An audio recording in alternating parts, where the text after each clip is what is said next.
Bismillahirrahmanirrahim. Assalamualaikum warahmatullahi wabarakatuh. Perkenalkan, nama saya Nur Maulida Junita Mansur dari Prodi Ekonomi Syariah 4C. Di sini saya akan mereview artikel tentang 3 cara pelaporan SPT yang bisa Anda pilih dari Fitriani Monika Sari dan alamat publikasi https liputan6.com.id. Metode penulisan yang digunakan yakni metode penulisan kuantitatif. Oke, langsung saja. Sebagai warga negara yang bekerja, tentunya kita harus melaporkan setiap jumlah pajak kepada negara. Dan pelaporan SPT pajak ini bisa dilakukan dengan beberapa cara sesuai dengan kebutuhan Anda sebagai pelapor pajak. Lantas, cara apa saja yang bisa digunakan untuk pelaporan SPT yang bisa kita pilih? Yang pertama ialah penyampaian langsung ke kantor pajak. Di sini kita bisa melakukan dengan mendatangi kantor pelayanan pajak.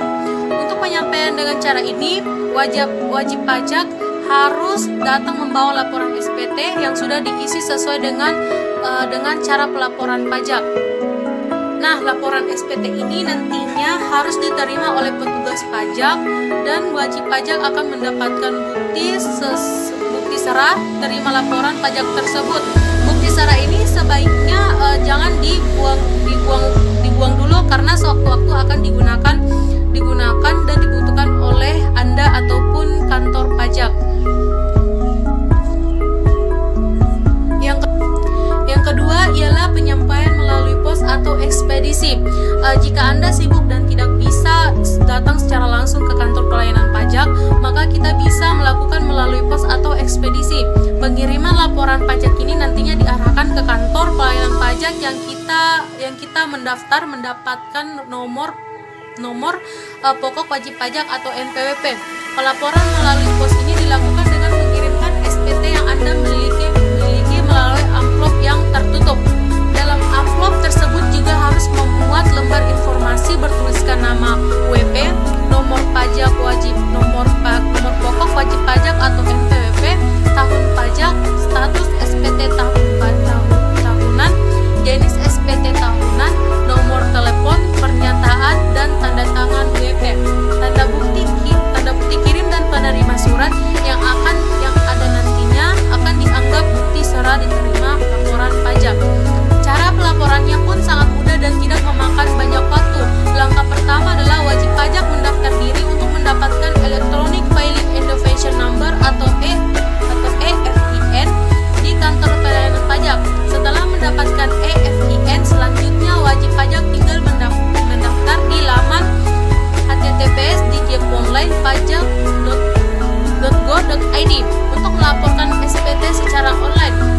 Bila Anda masih merasa bingung dengan cara melamarnya, Anda bisa menggunakan pilihan paduan yang ada di dalam website tersebut. Selain menggunakan website resmi dari Dirjen Pajak, Anda juga bisa menggunakan perusahaan penyediaan jasa aplikasi yang sudah ditunjukkan oleh Dirjen Pajak.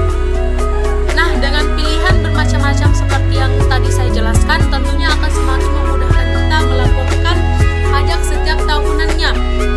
Dari yang saya jelaskan 3 cara pelaporan SPT yang bisa Anda pilih.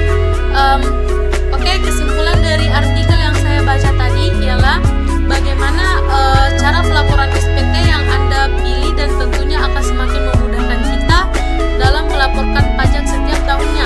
Dan batas waktu penyampaian pajak pribadi adalah tanggal 30, sedangkan pajak penghasilan badan maksimal berada pada tanggal 31.